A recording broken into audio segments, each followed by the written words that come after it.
lawyer panyini yera Godfred Odame e de ato adwase ne Ghana ban ne sema pebegu akwa mu se no betimi e de abo wono ma mo e ne deda da ban adwumaku no afa so wono ma Ghana ba mo contract ana so abo mo pa mo adwuma ye betimi ahwe mo nkrata mu ye se de da hye bi obi benya ne hu se twem na o mebo man ne nyansa kro no no nkwa tena fie enyina home na abra yera Godfred Odame e kasa e wodwuma die bi ase am na wo ye amamra ne amane no apa eye public officers be ho entuma e na yera Godfred Odame e chensemu e de e twedwa na otwa ne nka ses no de e twedwa sa mra we etimi be ye mra e betimi aboa ama Commission for Human Rights and Restorative Justice etwanitia eka ne srage no matimi nya nwoden pa no munya sa nwoden e betimi aboa ama won mo benya aban mu dibra ahodo wo man Ghana no so mo nkata sembi kura no ene ebebo mo asukwa na se bebo mo akira yetimi hu niema ye e wo mu pa o se sa eye public officers bill se ebeye mra se twuma uni aba be pa aban dibra bia no ye be ba hwe nkrata mu o ba be di ade no kra ejapade sen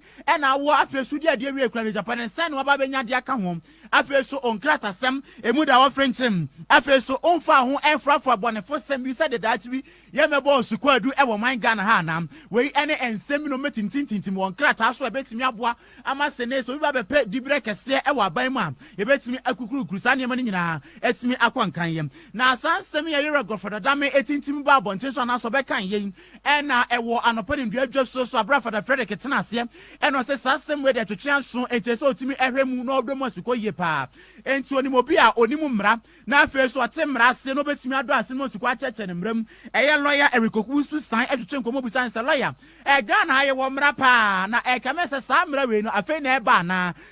lawyer o su san echemu e de echensam twefo se da bi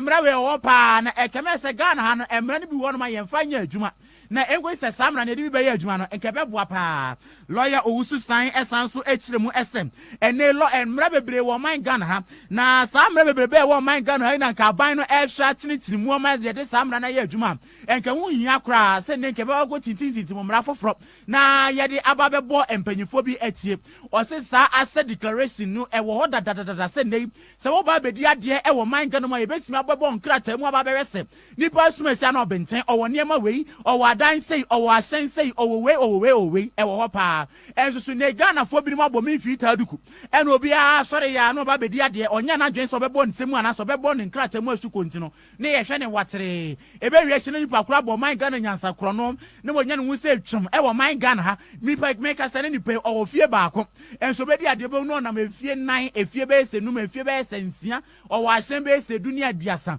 sa ne mane nyina ya ade bi o man ye bu eni tie nti senka sa mbra we ye sha said ye adwuma enkebe boa pa lawyer Eric Owusan echemu sei Tapo pastor Penny said the amra atanyina me tie no Penny said me no kasa ye wo mra bi wo man we ma kire fe so bi dia koda back money na wan hwe me yi na boni fe no mo bi the necessaries of life in any say we dia kola ba wi afie nu so be obeda obehye obeno ye wo mra kama we o ye ntinsi montene so na ye re omo fa nya adwuma o man we mu no again ye di yo na ye so na me ka armed robbery na tietam tuo no mo tutuo mo bi kuna ye nimba bi armed robbers ni fi omo kwala omo hwa we mu yie no omo na omo ma dane armed robbers as you what amra no kama failure to provide the necessaries of life our criminal offences act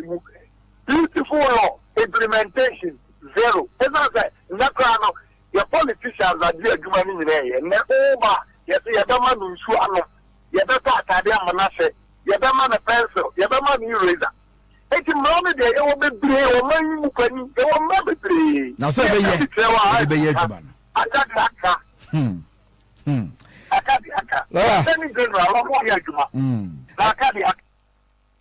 we emranim ni obi onimu mrapa eno be pie mu obono mantam atitiru ni sunyan a ha eno odi ni nkwi lawyer Eric Owusu san ena eche nsemu de akere Ghana fo se mrane de wo bi wo ho pa efiti 1992 a yesa seje kabima minka bia mamu otu mu emrade mampani dada JJ Rollins awanya ne ba bi ekọ na mu a tamerese ebedi ade kofo bedi ade emrade atinti bebre pa so mra no ye nya ya dwen se de be ye adwuma enu nti ka ho bi ena de enam de enamu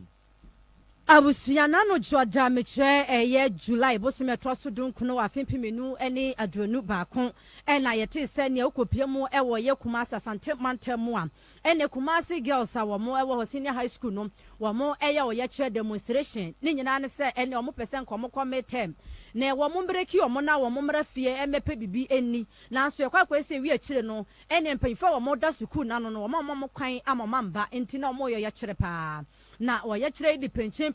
ebaye ema amanebo ekire mene bambo dwumaku omo ne asrafom kopie mu ewo honom na no ena amanebo na chi no yenya ne te se ne abrante wo musu se ne din ede nana na wo no wo ya phone call na wo sun ekire mu se ne panyikase a wo da school na no ono ena to ne nsa efe bambo dwumaku ne asrafo se aha ni nyina ne se metem mama manko no wo mo eyo ye kire ntie ne bambo dwumaku mo ne asrafo no mo mara ho na ne omo betietia wo mo a na no ena abrante wa na ya yesu se na wo ye call e wo tete fon yi so no wo kire mu se ne bambo dwumaku ni be pion o ma fa boga anya swan eni omo hwi omo ankasa omo biri omo wo mo tietia bi na so nyina ma chese bi kura ntimi nante a na wo su e wo tete fon yi so na yare ho sempa na ensem we ne ba ya na chese bambo dwumaku na aja tuja sa omo do omo koye se omo pese din e na embra na so omo fa omo sanka yesu aponfo ya na sa desuafo yi kura na nam so wande enam pa ben kire me ye se nkire ni ya woni eye anka ne rector e de maso nyane technical university owura obenfo ensia jaba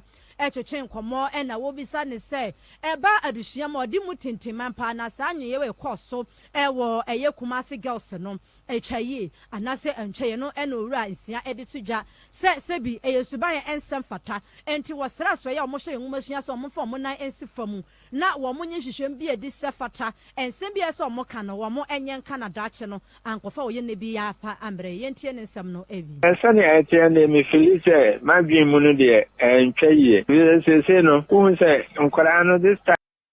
Welcome. Oh, brother, Godfred Odame president. What are you telling me? Godfred Odame president no, masa. Ultimate blogger magana. Ultimate Ghana some because you Ghanaians know that Godfred is a peaceful man. Godfred is a quiet man. The man so called Godfred I know say yes so I know about watching Godfred no, and I want you will be on tomorrow. And I want to meet in a time to me. The body piano of our body. What in the good woofing? No, I found what. What to me can summer ending? No, I found what. And it will be a candy. Oh, so then Uncle Pondo in Yasanado. Sana yes, Christo Moyana. Jesus and I must move dinner channel. Sana say, no. Sabato neck, Jesus, Sana say him. And to which where catch them say Godfred Jesus magana. Enti akwake to afafo no odidi na tam. Akwake to afafo a ohun ne ho mfaso. Ne waka nsambone, akwake to afafo a ne waka anyambrasam. Journalist afafo a ha na wo JJ Rollins tam. Do you got enough opportunity to come and insult JJ Rollins? Asa munya chimi no ne ehunu nyansan. Samusi atemdidia dia ye nyebe dibio masa mesi munya chimi no ne yesu ewu nyansa ene sa dia yesu ebe chimi bi wu journalist a wo so udi na nado atem apoa na wona Ghana bobosia. Did you insult apoa na wona ye bobosia so ane echedi? Did you insult kwasiampa nyini ye bobosia mo pese echama munya bitie ye bobosia mo pese echana wu se MPP NDC baye. The also unya henie. Kwasia uyika o pese we free because of so kasama party. Kwasia uyika o pese we free because say we a party member. Momo tire Ghana ho. Hey, media me Godfred tire Ghana ho si no obi a o Ghana ho. The whole Ghana including our kings, including our ex-president.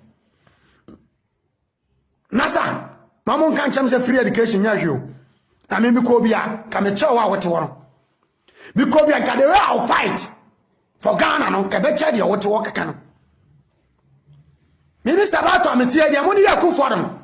The army, you will say, Papa, you will worry, not